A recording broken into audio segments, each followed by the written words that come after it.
I'll show you how to make a cheap, fast 1000 watt hub motor e-bike. This will be a step-by-step guide, but all of these tips should be applicable to just about any hub motor build. It is pretty simple, but we do have a lot of steps to get through, so let's go. The first step is going to be acquiring your bike frame. Typically, you're going to start with a frame because this will dictate what battery and motor are going to fit inside of your specific frame. This is a super cheap cruiser frame that I got from Walmart. This frame was only about $120. I know mountain bikes are all the rage, but I particularly like cruiser frames because of the riding position. It's very relaxed and super comfortable. Some things to consider when choosing your frame is the rear dropout spacing, which is typically for a mountain bike and cruiser that's 135 millimeters. And also the rear axle diameter, which is typically 15 millimeters. Most hub motor kits will have these dimensions, but it's a good thing to make sure and double check. You'll also have to choose how much power you want. Typically, the kits will come with 500 to 1500 watts. From my experience, 1000 to 1500 watts is generally the best price to performance ratio. Most of these kits will be 48 or 52 volts. For beginners, that's what I would recommend. You can go with 72 volts, but you will pay a lot more for it. You'll also want to make sure you get the correct wheel size. This is a 26-inch wheel, which is pretty common. You'll also want to choose how big of a battery you want. I would recommend between 10 and 20 amp hour. You'll also want to make sure it physically fits in the frame. I'll also go over connectors in the electronics section. Here's the triangle battery that I purchased, as well as the 1000 watt 48 volt hub motor kit, and I bought all of this off of eBay. The motor kit was about $220, but I opted for a very large battery which came out to about $300. Now that we have all the parts we need, let's start assembling. The first step is to put a tire onto your hub motor wheel. This particular kit already came with a tire on it, but I'm removing that because I want both of my tires to match. If your bike has gears, let's shift it so that the chain is furthest away from the center of the wheel. This is going to make it easier to remove and install the rear wheel. Flipping the bike over is also going to make this process a lot easier. Now we're going to remove the two rear axle bolts. On this particular frame, these are 15 millimeter nuts. If you have gears with a derailleur, that's going to make things a little bit trickier on this side. I recommend at least loosening the derailleur to help remove the rear wheel. You can take the derailleur completely off, but from my experience, just loosening it is going to make it easier to reinstall it later. Another tip is if you have caliper style brakes like on this frame, letting some air out of the tires is going to make it easier to pass by those brake pads. After this, it still might be a little bit difficult to get the rear wheel out of the frame, but just finagle it a little bit and finally you can remove it. Now we want to remove this tire from the old wheel and put it on the new hub motor wheel.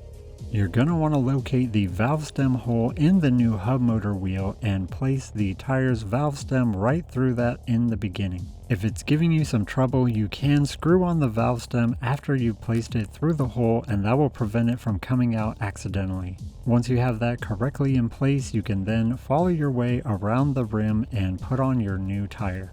You want to take your time and make sure you don't rip the inner tube, because otherwise you're going to have to replace that right away. You can do this by hand, but I would recommend picking up one of these spudger tools because they do make this job a lot easier for not only putting them on but also taking them back off. The next step is what I consider to be the most difficult part of any hub motor e-bike build, and that is getting the new hub motor into the frame. If you do have a derailleur, it is going to make it a little bit more difficult because that spring is going to be fighting you the whole time, but it's not too bad. One thing that you do have to get correct to allow smooth operation is making sure you have proper spacing and washers between the frame and the hub motor. Typically, your kit is going to provide enough washers for what you need to allow proper spacing. You want to orient your phase wires where you want them sticking out of the hub. I usually aim these downwards, but it's up to you. I did run into trouble on this side because I looked for the proper washers and it didn't look like they were included in my kit. Because I didn't have the correct amount or size of washers, when I tightened down the bolts on the axle, I did feel a lot of binding going on. You should be able to torque down these bolts without any kind of binding going on, and the wheel should spin freely regardless of how tight they are. I noticed this because the wheel was not spinning freely when I tightened it down. As you can see, the frame is actually touching the rear cassette. This is where the binding is occurring, and that's why tightening that bolt is pressing the frame deeper into the cassette, causing more binding. To fix this issue, I just picked up some washers that are going to allow me to have some space between the frame and the rear cassette. You want to take your time doing this part because if it is not correct and you do have binding, it's not going to be a good riding experience.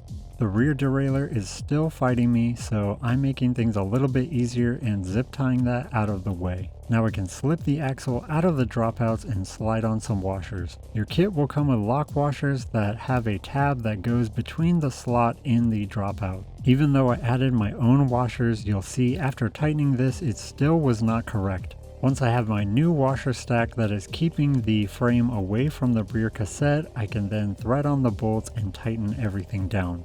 You'll see even though I put new washers on and the frame is actually away from the rear cassette, I'm still getting some binding when I'm tightening this bolt. If you are experiencing this, then you have a problem and you have to address it. After further inspection, I finally figured out what is going on. Even though the frame was now away from the rear cassette, the washers that I used were still actually touching the cassette. So I fixed the frame binding issue, but now I had a washer binding issue. I'm not sure why they make these cassettes with such a big recess where the axle is, but that is the reason why I'm getting my binding now, is because the washers are actually sitting on the cassette instead of the axle. Now to fix this issue, what I needed was some washers with a smaller diameter that were bigger than the axle, but not so big that they're actually touching the rear cassette. I didn't have any small enough washers with a big enough inner diameter to get over the axle, so what I did was I modified my own washers to make them the correct size. It wasn't until much later that I found the bag with the correct washers that were already included in the kit, so this was my mistake, but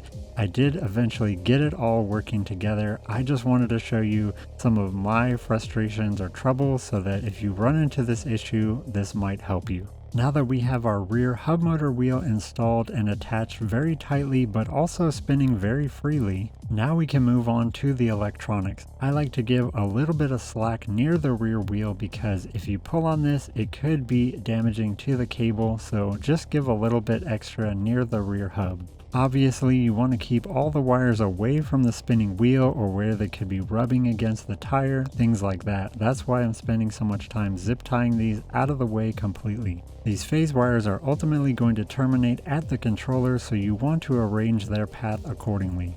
Next we're going to install the throttle. To do that we need to remove the old grips. Because it's a half twist throttle, I wanted to move the gear selector over to the left handlebar. I'm right-handed, so having my throttle on the right side is much more comfortable for me. I didn't want two half twists on the same handlebar, so that's why I'm moving the gear selector to my left side. To make room for the gear selector swapping over to the left side, I'm also going to have to remove that end of the grip. Now for some reason the leads on the twist throttle were just way too short for where I wanted to mount the controller. Most likely you will not have to do this on your bike, but I wanted to show you that it is possible if you want to make any of the leads shorter or longer. Most of the time I'll just do this for aesthetic reasons, but in this case it was pretty much a necessity. Throttle cables typically have 3 wires and you don't need any kind of special wire. You can just use any amount of wire and lengthen or shorten the lead.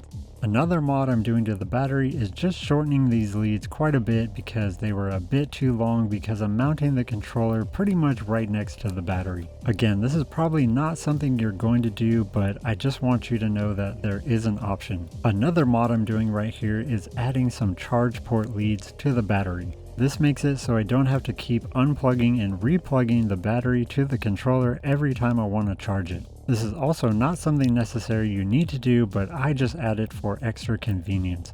The controller came with bullet style connectors, but I'm using power pull for the connectors on the battery. This is something you'll want to plan ahead for. You'll want to check your motor kit and make sure you get a battery that also has those same connectors, or make sure that you get some adapters beforehand. It's pretty easy to make your own adapters or just buy one that is pre-made. This is a huge 20 amp hour pack which should give me 30 to 40, maybe even 50 mile run times. When choosing your pack you want to make sure that you physically have enough space to fit it in your frame. Now with all my wiring mods taken care of, I can start assembling the rest of the components.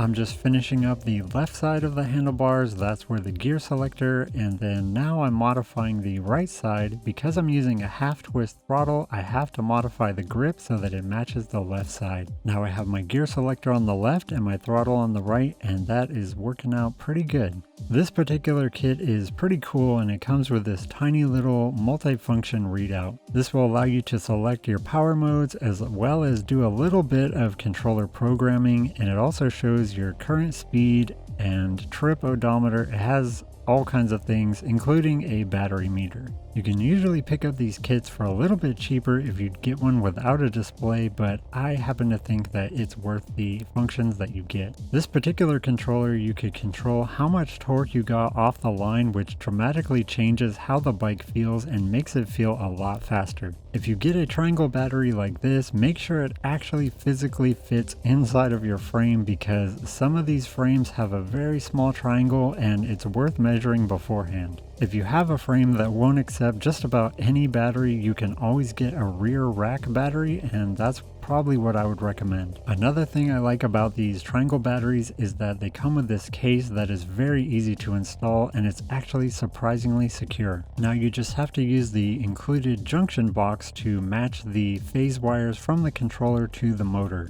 They just screw in and they're really easy to install and take off, because if you ever need to change a rear tire, you are going to have to remove these from the junction box. After that, just plug in your display and your throttle, then connect your battery, and that's pretty much it for wiring up the electronics. After we're done connecting everything up, we can turn on the bike and make sure everything seems to be working correctly.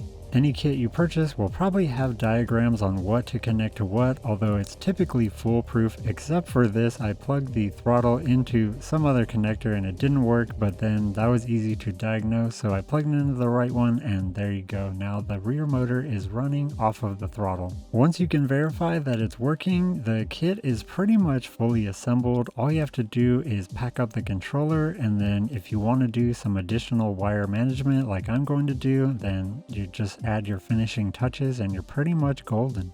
After situating and positioning everything correctly, I usually just trim off the excess Velcro flaps and it makes it look a lot nicer. Unfortunately, I don't have any clips of me actually riding the bike because I sold this bike before I even got a chance to take it out and ride it and film with it. I did pretty much build this bike just so I could make you guys a step-by-step video on how to make your own cheap e-bike conversion. I do want to share with you guys my opinions and experiences with building a lot of e-bikes over the years. This build is actually the lowest wattage build I've ever built, and it's still 1,000 watts. I've built e-bikes ranging from this all the way up to 18 kilowatts. I've tried a ton of different kits, batteries, controllers, everything, and in my humble opinion, all you really need to have a ton of fun is 1500 watts. This bike is 1,000 watts, it'll go 27 miles per hour, which is plenty fast for a cruiser bike. I only say 1,500 watts to me is the perfect blend because it only adds about 20 to 30 bucks to the total price, and you get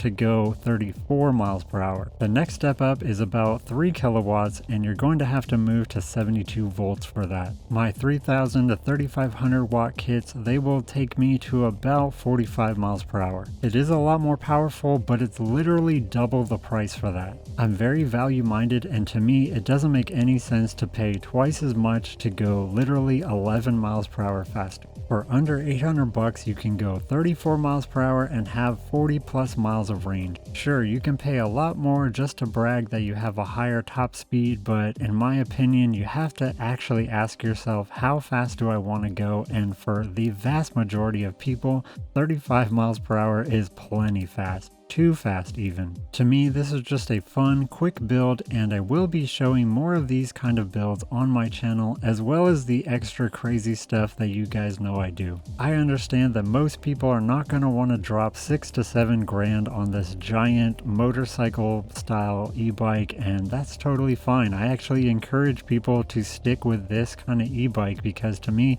it makes way more sense economically, safely, all of the reasons. I actually really love love this bike. I like the way it looks, I like the way it rides, it's super comfortable. You can just sit on it for hours, just cruise anywhere. It's a great commuter. I think it looks really cool. I can't say enough about it, and even only having 1,000 watts, it doesn't matter. This bike is super fast, it's super fun, and I highly recommend any kind of builds like this. Sure, you can buy any off-the-shelf bike, but most of the time you're going to get double the range, double the power for the same price if you build it yourself. It's pretty easy to do. I outlined every step of the way in this video, and you're also going to get the knowledge and the pride that you made it yourself. This project was super fun to build, and I already want to make more of them. I know not everyone loves cruiser bikes, but let me know what you think in the comments below. I have a ton more content in the works for you guys, and I want to thank you so much for watching. I really appreciate it.